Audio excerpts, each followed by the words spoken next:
할렐루야. 한 주간 평안하셨죠? 4월 17일 수요일 저녁 예배에 모신 분들을 예수 그리스도 이름으로 환영합니다. 우리 다 같이 사도신경으로 신앙 고백합니다.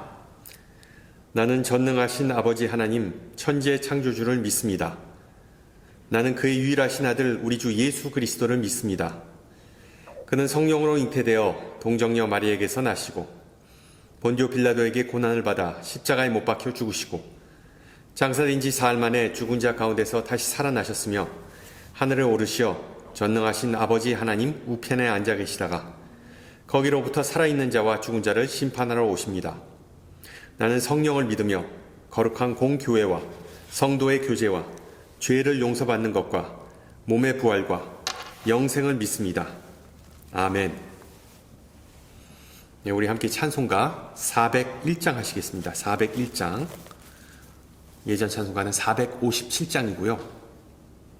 주의 곁에 있을 때 401장 함께 찬송합니다.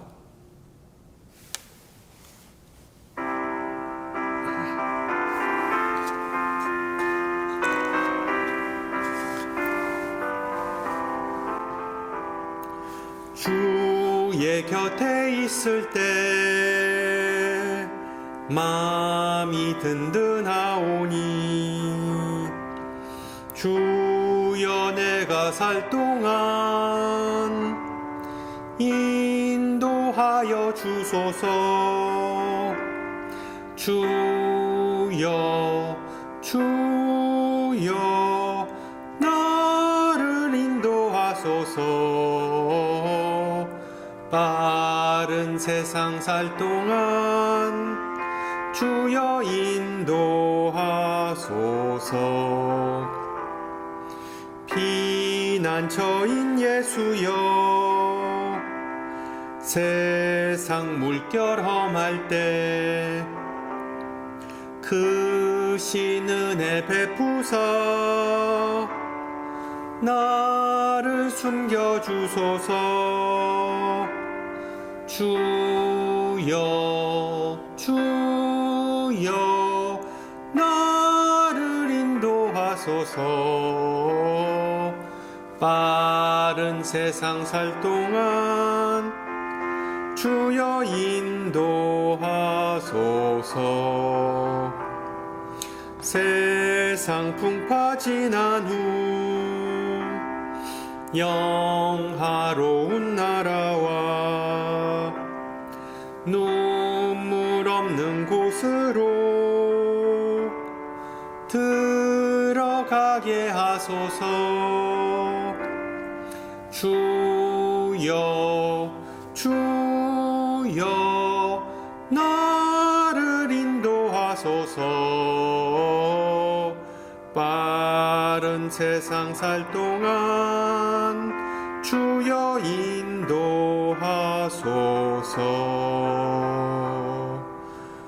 아멘.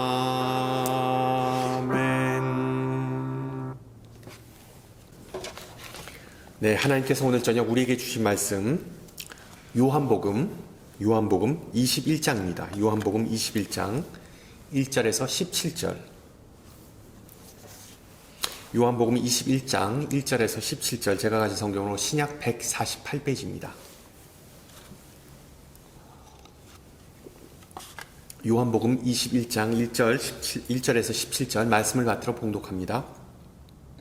그 후에 예수께서 디베리아 호수에서 또 제자들에게 자기를 나타내셨으니 나타내신 일은 이러하니라. 시몬 베드로와 디두모라 하는 도마와 갈릴리 가나 사람 나다나엘과 세베대의 아들들과 또 다른 제자 둘이 함께 있더니 시몬 베드로가 나는 물고기 잡으러 가노라 하니 그들이 우리도 함께 가겠다 하고 나가서 배에 올랐으나 그날 밤에 아무것도 잡지 못하였더니 날이 새어갈 때 예수께서 바닷가에 서셨으나 제자들이 예수이신 줄 알지 못하는지라. 예수께서 이르시되 얘들아 너희에게 고기가 있느냐? 대답하되 없나이다.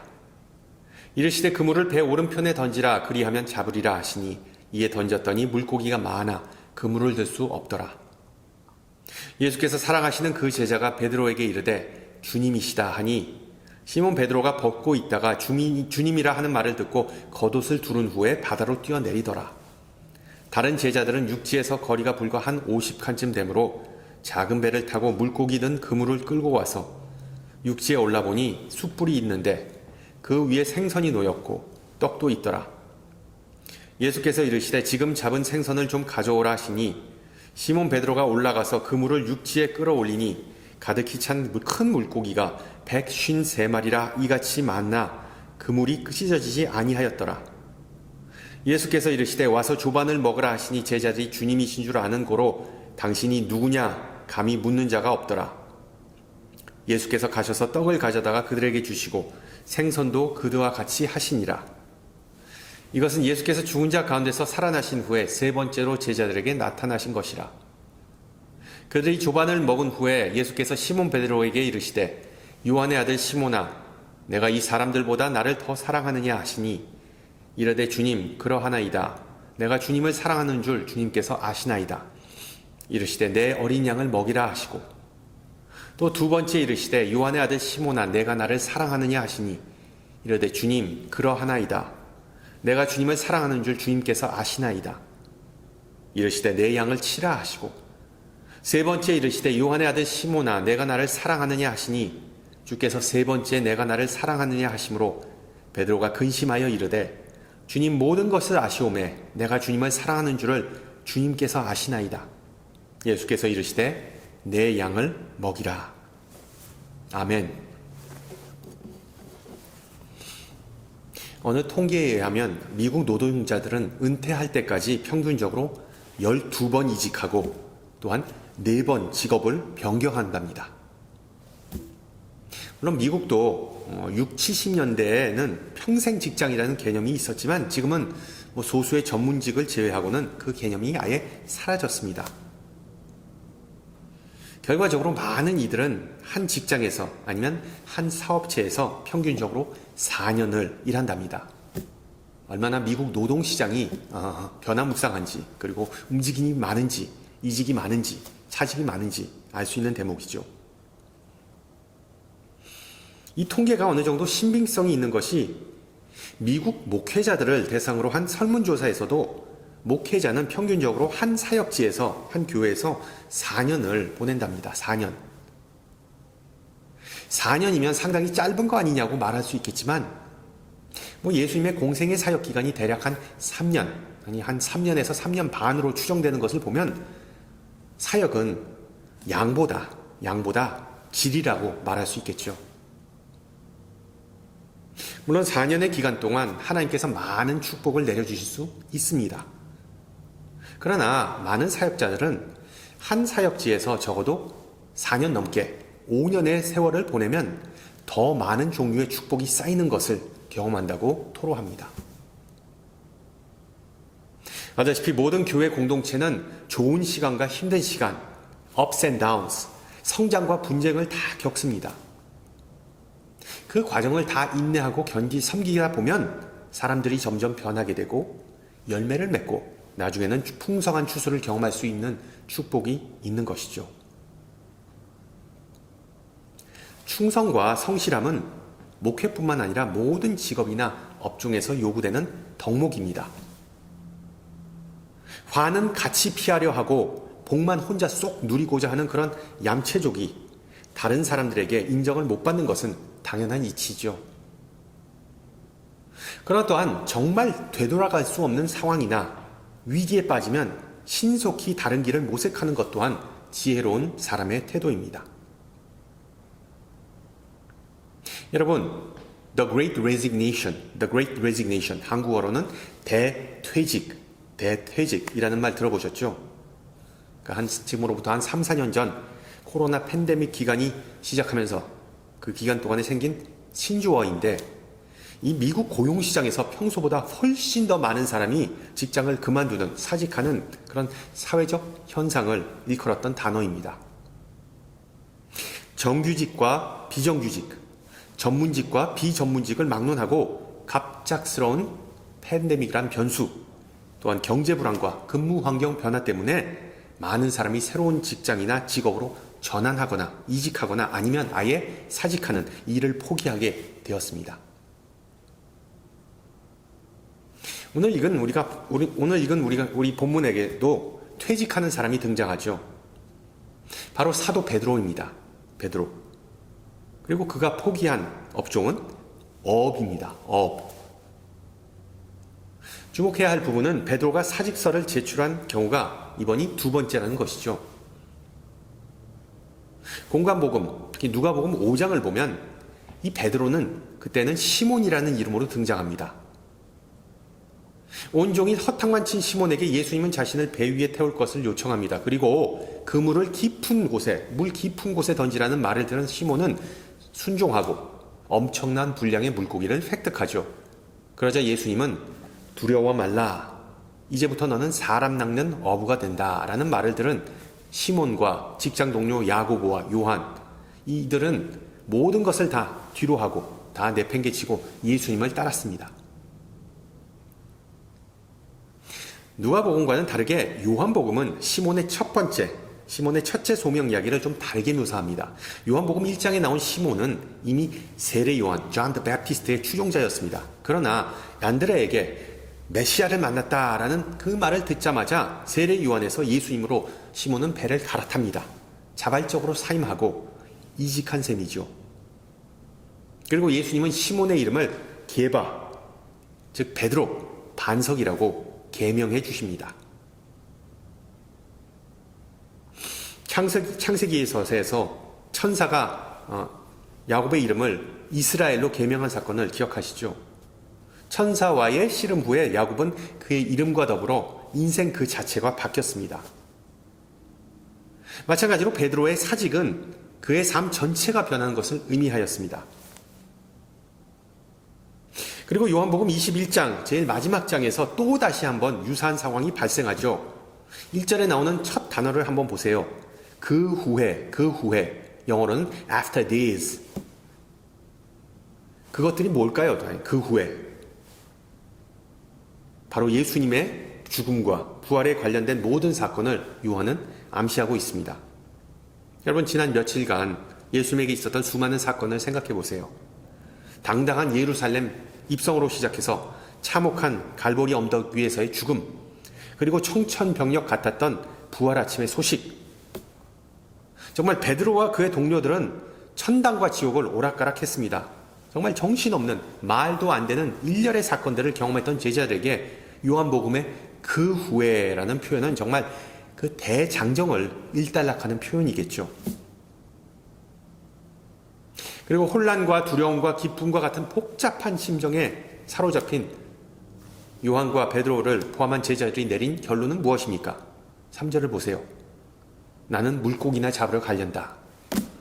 나는 물고기나 잡으러 가련다. 앞서 말씀드렸듯이 베드로는 이미 어부직을 한번 내려놓은 적이 있었습니다. 그러나 이제 다시 한번 이전 직장으로 돌아간 것이죠. 그리고 이어지는 전개는 누가복음 5장에 나왔던 내용과 흡사합니다. 이번에 예수님은 베드로의 배에 올라타지 않으시지만 바닷가에서 혼자 서 계십니다. 배를 타고 돌아오는 제자들의 모습을 물끄러미 보고 계십니다. 제자들의 축 처진 어깨를 보시고 이 녀석들이 밤새도록 허탕을 쳤다는 것을 짐작하셨습니다. 그런 어부들에게 예수님은 물으십니다. 얘들아, 너희에게 고기가 있느냐? 너희에게 물고기가 있느냐?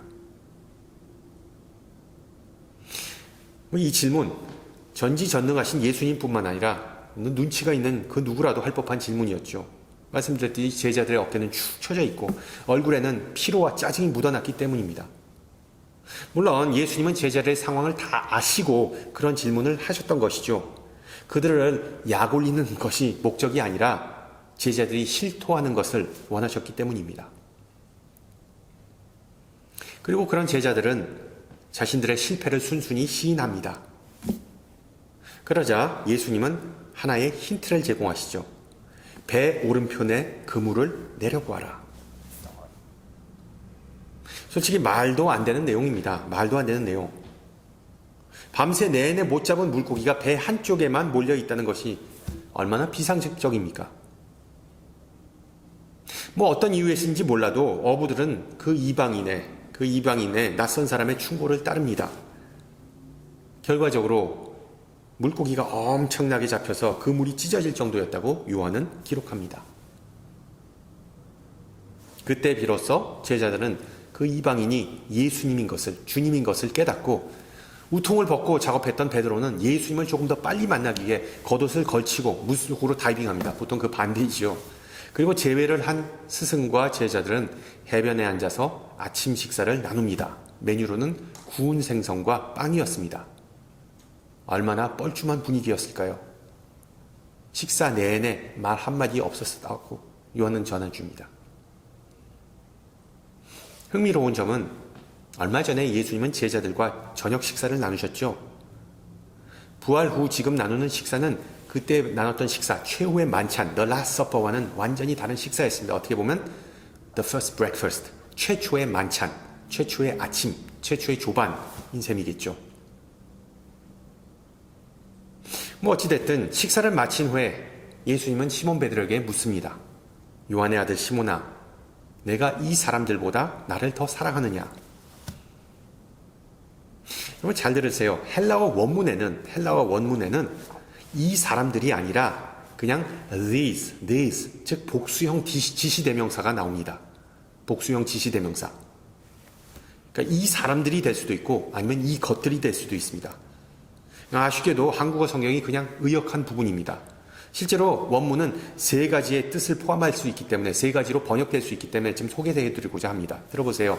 첫째로 예수님은 다른 제자들이 예수님을 사랑하는 것보다 베드로가 예수님을 더 사랑하냐고 물으시는 그런 의미일 수 있습니다. 아니면 베드로가 다른 제자들을 사랑하는 것보다 예수님을 더 사랑하냐고 물어보시는 것일 수도 있습니다. 그런 번역도 충분히 가능합니다. 마지막으로 그 옆에 있는 그물들을 베드로가 사랑하는 것보다 예수님을 더 사랑하느냐고 물으시는 의미일 수도 있습니다. 보시다시피 세 가지의 가능성이 다 열려 있습니다. 물론 예수님의 질문이 어떤 의미를 내포하였는지 우리가 잘 정확히 알 수는 없지만 베드로의 대답만큼은 명확합니다. 그는 다시 한번 자신의 배와 그물을 뒤로 하고 사도의 길을 걷게 되죠. 그리고 베드로는 수년 동안 예수님을 열심히 섬기다가 결국 로마에서 순교를 당하게 됩니다. 디베리아 바닷가, 갈릴리 바닷가에서 예수님을 만난 후부터 베드로는 예수님께서 자신에게 던지신 그 챌린지, 그 도전, 요한의 아들 시몬아, 내가 이 사람들보다 아니면 이것들보다 나를 더 사랑하느냐라는 이 도전에 당당하게 임하였습니다. 주님, 그러하나이다. 내가 주님을 사랑하는 줄 주님께서 아시나이다. 그러자 예수님은 내 양을 먹이라. 내 양을 치라. 내 양을 먹이라. 보다시피 예수님은 베드로에게 똑같은 질문을 3번 하심으로 베드로의 배신을 용서해 주셨습니다. 그뿐만 아니라 베드로 그 자신이 자신을 스스로 용서할 수 있게 도움을 주신 거죠. 알다시피 얼마 전에 베드로는 예수님을 3번 부인했기 때문에 예수님은 베드로의 수치심, 그 과거를 없애주시고 모든 것을 다 물러주시고자 했던 것입니다. 그러나 예수님께서 또한 베드로에게 계속해서 똑같은 질문을 3번씩이나 하셨던 것은 어떤 상징적인 의미뿐만이 아니라 주를 사랑합니다라는 베드로의 고백을 내 양을 먹이라라는 명령과 연결하신다는 점을 주목하시기 바랍니다. 이게 무슨 의미입니까? 베드로가 이 3번의 질문과 3번의 답변을 통해 깨달은 내용, 그리고 또한 우리 신앙인들이 일평생 동안 노력해야 할 부분은 바로 예수님을 사랑하는 것과 양을 먹이는 것은 다른 것이 아니라 똑같은 것이라는 사실입니다. 여러분 잘 보세요. 베드로는 처음에 예수님을 진정으로 사랑하는 것이 무슨 의미였는지 헤아리지 못했습니다. 그러나 그리스도를 진정으로 사랑한다는 것은 결국 그리스도께서 사랑하는 모든 일을 다 사랑하고 보호하고 돌보는 것임을 나중에야 깨달은 것이죠.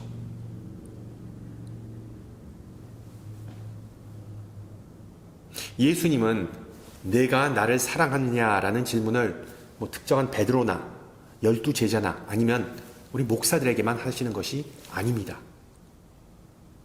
우리 모든 성도님들에게도 그 질문을 하고 계십니다.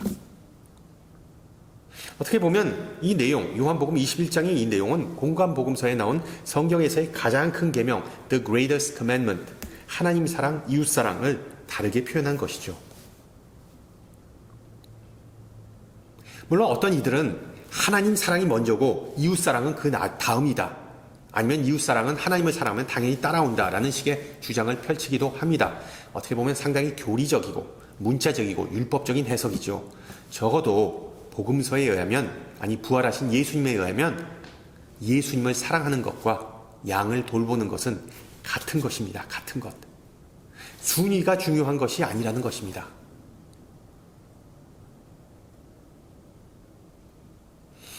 우리가 배울 수 있는 교훈은 입으로 사랑을 고백하는 것은 쉽지만 그 사랑을 실천하는 것은 훨씬 더 어렵다는 것입니다. 여러분, 말보다 행동이 더 중요합니다. 실제로 사랑을 실천하는 데는 다양한 방법이 있지만 그 방법들 중에는 전혀 즐겁지 않은 방법이 있습니다. 예를 들어 부모는 사랑하는 아기의 냄새를 맡고 그리고 이렇게 부비부비하는 것을 좋아하죠. 그러나 냄새나는, 이렇게 아기를 들어서 냄새나는 기저귀도 맡아야 하는 게 부모입니다. 전혀 즐겁지 않은 일이죠. 그러나 그것도 또한 사랑의 실천입니다. 마찬가지로 부부가 서로 사랑한다는 것은 결혼기념일을 잘 챙겨서 둘만의 로맨틱한 저녁 식사를 하는 것만이 아닙니다. 평상시에 남편은 아내의 뒤를 졸졸 따라다니면서 쇼핑을 도와줘야 하고, 또한 아내는 때로는 자신이 좋아하는 드라마 대신 남편이 좋아하는 축구 시합을 봐야 합니다. 주도권이나 우선순위를 따지기 시작하면 사랑이 성립이 되지 않습니다. 싫어하거나 불편함을 먼저 감수하는 것이 사랑이기 때문이죠. 여러분들에게 묻습니다. 예수님을 사랑하십니까? 교회 학교에서 들을 법한 질문이지만 많은 신앙인이 그 참된 의미를 잘 헤아리지 못하는 경우가 많습니다. 여러분 기억하세요. 양을 치는 것과 그리스도를 사랑하는 것은 같은 것입니다. 똑같은 것입니다. 바꾸어 말하면 예수님을 사랑하는 우리 제자들, 정확히 말하면 우리 목자들은, 목사가 아니라 목자들, 우리 제자 목자들은 항상 지저분하고 냄새나고 불편하고 그리고 남들이 하기 싫어하는 그런 상황을 겪을 수밖에 없다는 것입니다. 그게 양을 치는 것이기 때문에 우아하게 깔끔하게 기분 좋게 즐길 거 다 즐기면서 예수님을 사랑하고 따를 수 없다고 예수님은 우리에게 상기시켜 주십니다. 예수님 사랑, 즉 신앙생활은 단순한 이론이자 말이 아닌 실천이자 실전이라는 점을 되새기기를 소망합니다.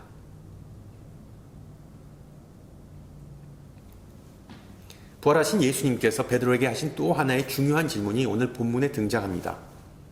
실제로 베드로에게 최초로 하신 질문인데 5절 보세요. 너희에게 고기가 있느냐? 너희에게 물고기가 있느냐? 그냥 와가지고서는 How's it going? How are you? 그렇게 그냥 무난 인사를 물어보는 것일 수 있겠죠. 별로 특별하거나 의미 있는 질문이 아닌 것으로 보이지만 이 질문 또한 베드로뿐만 아니라 우리 모두에게 언제 어느 때나 하시는 질문입니다. 집안에서 아니면 직장에서 일하거나 우리가 장을 보고 오거나 운전할 때 주님은 우리에게 항상 물으십니다. 너에게 물고기가 있느냐? 근데 이게 무슨 의미일까요? 특별히 설명하지 않아도 여러분은 예수님의 진의를 참된 그 의미를 마음을 충분히 이해할 수 있으실 거예요. 물고기라는 표현을 통해 우리 주님은 우리에게 얼마나 성공적인 인생을 사는지를 묻는 것이 아닙니다. 우리가 얼마나 많은 물고기를 잡았냐, 그거에 관심이 있으신 것이 아닙니다. 우리가 잘 먹고 잘 사는지가 궁금하신 게 아닙니다. 사회적으로 인정받고 능력 있는지를 물으시는 것 또한 아닙니다. 원하는 취미생활을 잘하고 있는지를 알고자 하는 것이 아닙니다. 은퇴자금을 충분히 모아놨는지, 총알이 빵빵한지를 묻는 것 또한 아닙니다. 큰 그림을 보시는 예수님은 우리를 콕 집어서 짧지만 의미심장한 질문을 하십니다. 너에게 고기가 있느냐? 너에게 고기가 있느냐? 즉 너희에게 있어 소유는 인생의 목적이냐? 내가 지금 가지고 있는 것이 내 인생을 규범하느냐라고 물으시는 것입니다. 여러분 어떻습니까? 지금 그물 안에 있는 물고기를 여러분은 얼마나 소중하게 생각하시나요? 제 개인적으로 소유가 인생의 전부이자 목적이라는 그런 허상을 깨트린 결정적인 계기가 초반에 말씀드렸듯이 코로나 팬데믹이 아니었는가라는 생각합니다. 여러분 기억하시죠? 인간이 지구 곳곳에서 너무 쉽게 죽어나가는 현실을 무기력하게 TV를 통해 보면서 사람들은 인생의 의미가 무엇인지에 대해 다시 생각하게 됐습니다.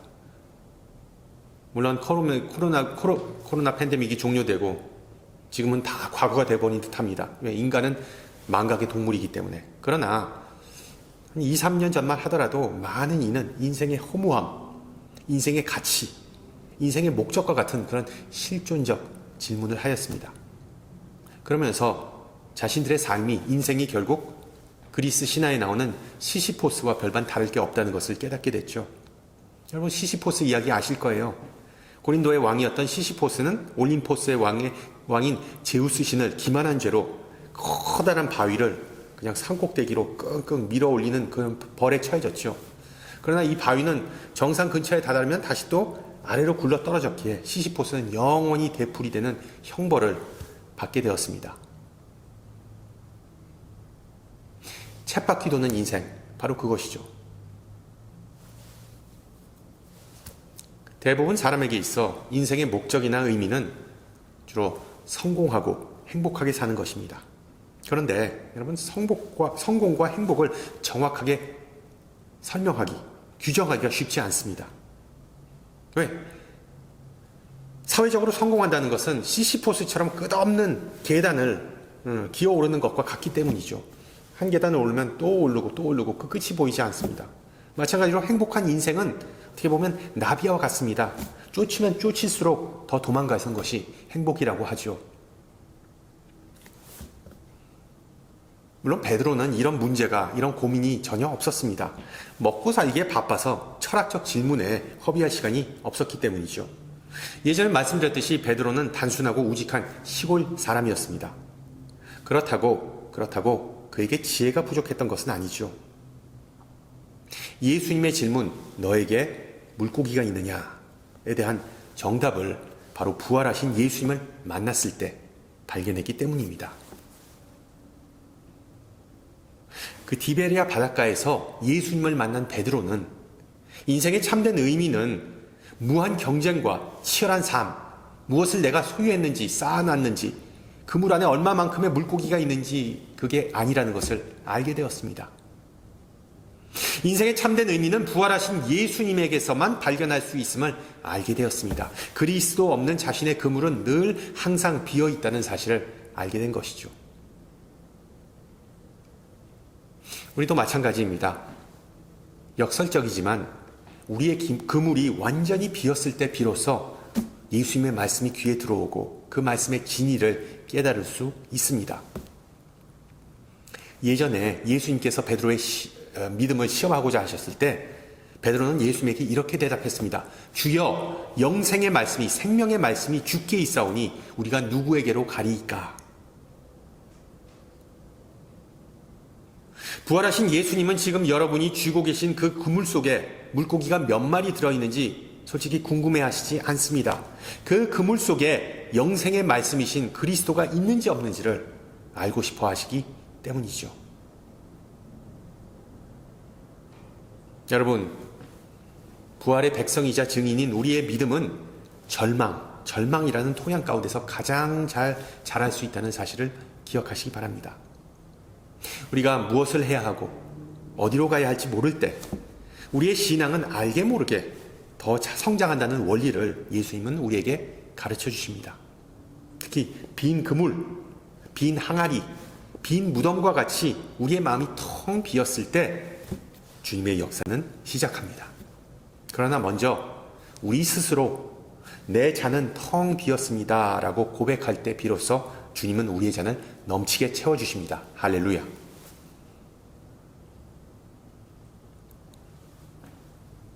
일반적으로 텅 빈 모습은 우리를 심란하게 만듭니다.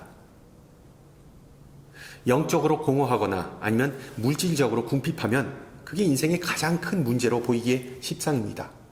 그러나 하나님은 우리의 빈 곳간을, 우리의 빈 그물을 문제가 아니라 기회로 보십니다. 실제로 우리 주님은 텅 빈 상태, 정말 밑바닥에서 다시 시작하는 것을 선호하시기 때문이죠. 비슷한 맥락에서 종교개혁자 마틴 루터는 내 손에 많은 것을 움켜쥐었지만 그 모든 것을 결국 잃어버렸다. 하지만 주님의 손에 맡겼던 그것들은 지금까지 잘 간직하고 있다 라고 고백했습니다. 부활하신 예수님께서 인생의 해답이라는 사실을 깨달은 베드로는 남들의 시선을 아랑곳하지 않고 물속으로 뛰어들어서 예수님을 조금 더 일찍 만나고자 하였습니다. 자신이 소유한 어선, 그 노, 그리고 그물과 같은 그런 인생의 고단한 상징을 다 뒤로 하고 예수님을 먼저 찾았습니다. 주목해야 할 점은 베드로가 내팽개치고 간 그물은 빈 그물이 아니라 정말 물고기가 미어터지는 그런 그물이었습니다. 그러나 그것을 아무런 미련 없이 후회 없이 뒤로 하고 예수님을 인생의 목적, 인생의 의미로 삼았습니다. 그 그물을 예수님께서 하나님의 은혜로 가득 채웠다는 사실을 베드로는 깨달았습니다. 고로 베드로는 이제부터 하나님의 온전한 사랑과 은혜만이 자신의 그물을 채울 수 있다는 사실을 알게 되었습니다. 생애 처음으로 자신에게 주어진 사명의 위력을 알게 된 베드로는 다시는 이전 직업으로 돌아가지 않겠다는 결단을 내렸습니다. 랍비들의 문헌인 탈무드에 나오는 일화인데, 오늘 랍비가 먼 이웃 마을에 있는 회당에 초대받아서 그 밤중에 그 동네에 도착했습니다. 그 빈 거리를 걷다가 우연히 한 사람을 만나서 동행하였는데 밤늦게 뭐하는 사람인지 궁금해서 랍비가 물었습니다. 당신은 누구를 위해 일하십니까? 그러자 그 사람은 저는 이 동네를 위해 일합니다. 제가 순찰대원이거든요. 그리고 그 두 사람은 또 한동안 길을 같이 걸었습니다. 이번에는 그 순찰대원이 궁금해서 물었습니다. 선생님은 누구를 위해 일하시는지요? 그러자 랍비는 이렇게 대답했습니다. 나도 잘 모르겠는데 이렇게 합시다. 저는 당신의 지금 월급의 2배로 올려주겠습니다. 당신이 할 일은 오직 저에게 조금 전에 당신은 누구를 위해 일하십니까? 라는 그 질문만 해주면 됩니다. 너무 바쁘게 치열하게 사는 우리 신앙인들에게도 이런 질문이 가끔씩 필요하죠. 우리는 전능하신 하나님을 위해 일하고 섬기고 살아가는 존재입니다. 목사인 제가 가끔 여러분에게 그런 질문을 하지요. 여러분은 누구를 위해 일하십니까? 그리고 또한 부활하신 우리 주님은 성령을 통해서 우리에게 질문을 던지십니다. 너는 나를 사랑하느냐? 그리고 물고기가 너에게 있느냐? 우리 모두 예수님의 제자로서 나름대로 열심히 그리고 잘 해보고자 합니다. 문제는 가끔 그 열심히 식어서 공허함을 느낄 때, 내 마음이 빈 그물과 같을 때, 내가 좋아하고 내가 익숙하고 내가 아는 것을 과감하게 내려놓고 신앙의 도약을 도모해야 할 때가 있습니다. 그럴 때일수록 내 마음, 그 빈 그물을 바라보시지 말고 나를 따르라 라는 말씀에 순종할 수 있게 우리를 사랑하시고 용기 주시는 예수님에게 눈을 돌리시기를 축원합니다. 함께 기도합니다. 사랑이 많으신 하나님, 부활하신 예수님을 통하여 베드로에게 그 신분과 사명을 일깨워 주셨던 이야기를 배웠습니다. 또한 그 사건을 통해 우리가 누구이고 우리가 무엇을 해야 하는지를 가르쳐 주심을 감사드립니다. 우리의 헌신과 사랑을 주님께 새롭게 드리오니 기쁘게 받아주시고 양떼를 맡기신 주님의 마음을 잘 헤아리고 그 사명을 소중히 여기게 하옵소서. 주님을 사랑한다고 고백했던 베드로가 그 사랑의 참된 의미를 깨닫기까지 많은 우여곡절이 있었듯이 주님을 사랑한다고 고백하는 우리에게도 많은 시간과 시행착오가 필요하다는 것을 고백합니다. 나를 사랑하느냐? 그리고 물고기가 있느냐라는 말씀을 들을 때마다 말이 아닌 행동으로 주님을 향한 사랑을 증명하게 하옵시고 주님과 이웃을 섬기면서 힘들고 지칠 때마다 우리에게 주신 약속을 기억하고 위로와 용기를 얻는 은혜가 있게 하옵소서. 사랑이 많으신 주님, 비록 능력 주시는 그리스도 안에서 모든 것을 할 수 있다고 고백하지만 현재 지구촌 곳곳에서 벌어지고 있는 수많은 전쟁과 폭력과 증오와 가난으로 인하여 심히 낙심하고 흔들릴 때가 있음을 주님께서 아시오니 우리의 기도를 들어주시고 은혜와 자비를 베푸시기를 간구합니다. 온 땅과 만물을 새롭게 하시고 주님의 빛을 비추시어 특히 주님의 몸된 교회가 새 힘을 얻고 일어나서 하나님 나라와 복음을 위해 온 마음을 쏟는 역사가 있게 하옵소서. 함께 주님 가르쳐주신 기도합니다. 하늘에 계신 우리 아버지, 아버지의 이름을 거룩하게 하시며 아버지의 나라가 오게 하시며 아버지의 뜻이 하늘에서와 같이 땅에서 이루어지게 하소서. 오늘 우리에게 일용할 양식을 주시고 우리가 우리에게 잘못한 사람을 용서하여 준 것 같이 우리 죄를 용서하여 주시고 우리를 시험에 빠지지 않게 하시고 악에서 구하소서. 나라와 권능과 영광이 영원히 아버지의 것입니다. 아멘. 네, 예배를 마쳤습니다. 정말 따뜻한 봄날이네요. 항상 강건하시고요. 저는 다음 주 이 시간에 뵙겠습니다. 샬롬.